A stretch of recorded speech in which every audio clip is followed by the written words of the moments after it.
Hi friends, ಅಮ್ಮನ ಕೈ ರುಚಿಗೆ ಸ್ವಾಗತ. ಇವತ್ತು ಕ್ಯಾರೆಟ್ ಹಲ್ವಾ ಮಾಡೋದು ಹೇಗೆ ಅಂತ ನೋಡೋಣ. ತುಂಬ ಸುಲಭವಾಗಿ ಮಾಡ್ಕೊಳ್ಬೋದು, ತುಂಬಾ ಟೇಸ್ಟಿ ಇರುತ್ತೆ. ಏನಾದರೂ ಸ್ವೀಟ್ ತಿನ್ನಬೇಕು ಅನಿಸಿದಾಗ ಈ ಥರ ಕ್ಯಾರೆಟ್ ಹಲ್ವಾ ಸಿಂಪಲಾಗೆ ಮಾಡ್ಕೊಳ್ಬೋದು.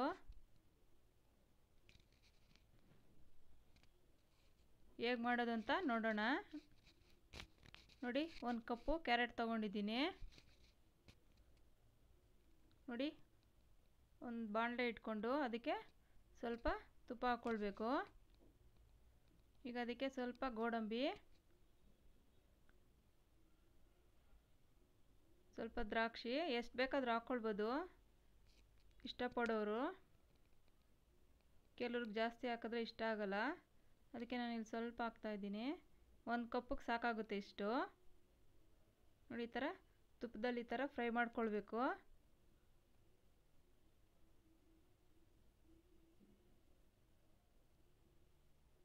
ನೋಡಿ, 1 ಕಪ್ಗೆ ತಗೊಳ್ಳೋಣ ಇದು.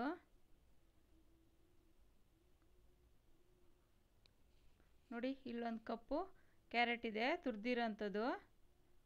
ಈಗ ಅದೇ ಬಾಣಲೆಗೆ, ತುಪ್ಪ ಹಾಕಿರೋಂಥ ಬಾಣಲೆಗೆ ಹಾಕಿ ಚೆನ್ನಾಗಿ ಫ್ರೈ ಮಾಡ್ಕೊಳ್ಬೇಕು.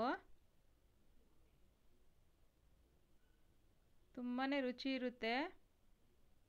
ಮನೆಗೆ ಯಾರಾದರೂ ಗೆಸ್ಟ್ ಬಂದಾಗ ಆ ಥರ ಮಾಡಿದ್ರೆ ಈಸಿಯಾಗಿ ಬೇಗ ಮಾಡ್ಕೊಳ್ಬೋದು. ನೋಡಿ, ಈ ಥರ ಚೆನ್ನಾಗಿ ಫ್ರೈ ಮಾಡ್ಕೊಳ್ಬೇಕು ತುಪ್ಪದಲ್ಲೇ. ಹಸಿ ವಾಸನೆ ಎಲ್ಲ ಹೋಗಬೇಕು. ನೋಡಿ, ಸ್ವಲ್ಪ ಕಲರ್ ಚೇಂಜ್ ಆಗಿದೆ. ಈಗ ಇದಕ್ಕೆ ಹಾಲು ಸೇರಿಸ್ಬೇಕು. ನಾನಿಲ್ಲಿ ನೋಡಿ 3/4 ಲೋಟ ಹಾಲು ತಗೊಂಡಿದ್ದೀನಿ. ಇಷ್ಟಕ್ಕೆ ಸಾಕಾಗುತ್ತೆ. ಗಟ್ಟಿ ಹಾಲು ಹಾಕಬೇಕು, ಆವಾಗ ರುಚಿ ಚೆನ್ನಾಗಿರುತ್ತೆ. ಈ ಹಾಲಲ್ಲೇ ಕ್ಯಾರೆಟು ಚೆನ್ನಾಗಿ ಬೇಯಬೇಕು.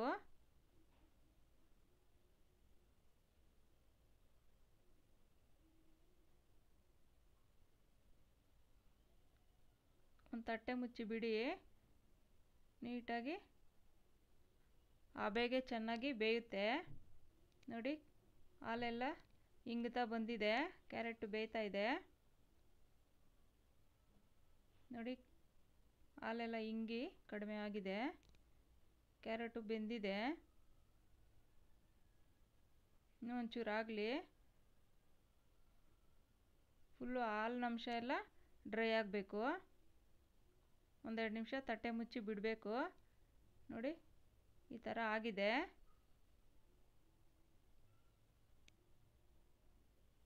ಈ ಥರ ಡ್ರೈ ಆಗಬೇಕು. ಕ್ಯಾರೆಟು ಬೆಂದಿದೆ.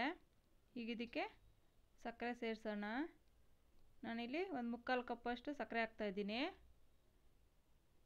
1 ಕಪ್ಪು ಕ್ಯಾರೆಟ್ ತುರಿ ಇದೆ ದೊಡ್ಡ ಕಪ್ಪಲ್ಲಿ. 3/4 ಕಪ್ಪಷ್ಟು ಸಕ್ಕರೆ, ಸ್ವಲ್ಪ ಚಿಕ್ಕ ಕಪ್ಪಲ್ಲೇ ನಾನು 3/4 ಕಪ್ಪಷ್ಟು ಸಕ್ಕರೆ ಹಾಕ್ತಾಯಿದ್ದೀನಿ. ಇದಕ್ಕೆಲ್ಲ ಸ್ವೀಟ್ ಸ್ವಲ್ಪ ಇದ್ರೇ ಚೆನ್ನಾಗಿರೋದು.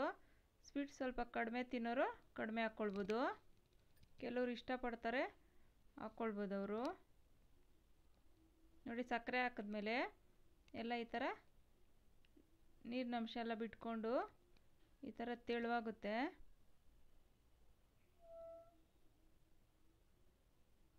ನೋಡಿ, ಈ ಥರ ಚೆನ್ನಾಗಿ ಕೈ ಆಡಿಸ್ಬೇಕು.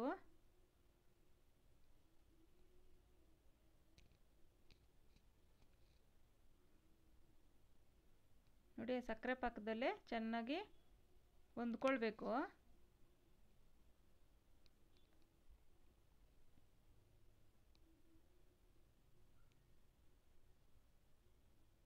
ಈಗ ಇದಕ್ಕೆ ಏಲಕ್ಕಿ ಪುಡಿ,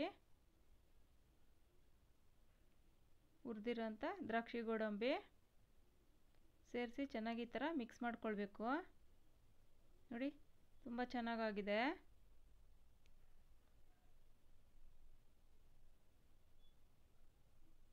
ನೋಡಿ, ಈ ಥರ ಎಲ್ಲ ಬಾಣಲೆ ಬಿಟ್ಟು ಬರಬೇಕು, ತಳ ಹಿಡಿಬಾರ್ದು. ಎಲ್ಲ ತಳ ಬಿಟ್ಟು ಈ ಥರ ಬಂದರೆ ಆಗಿರುತ್ತೆ.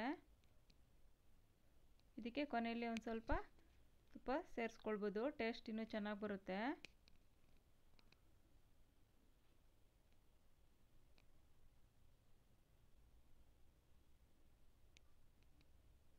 ನೋಡಿ ಈ ಥರ ಚೆನ್ನಾಗಿ ಮಿಕ್ಸ್ ಮಾಡ್ಕೊಳ್ಬೇಕು. ತುಪ್ಪ ಹಾಕಿದ ನಂತರ ನೋಡಿ ರೆಡಿಯಾಗಿದೆ. ಈಗ ಸರ್ವಿಂಗ್ ಬೌಲ್ಗೆ ಹಾಕೋಣ. ನೋಡಿ ತುಂಬಾ ಚೆನ್ನಾಗಾಗಿದೆ. ಒಮ್ಮೆ ಟ್ರೈ ಮಾಡಿ ನೋಡಿ, ತುಂಬಾ ರುಚಿ ಇರುತ್ತೆ, ಈಸಿಯಾಗೂ ಮಾಡ್ಕೊಳ್ಬೋದು.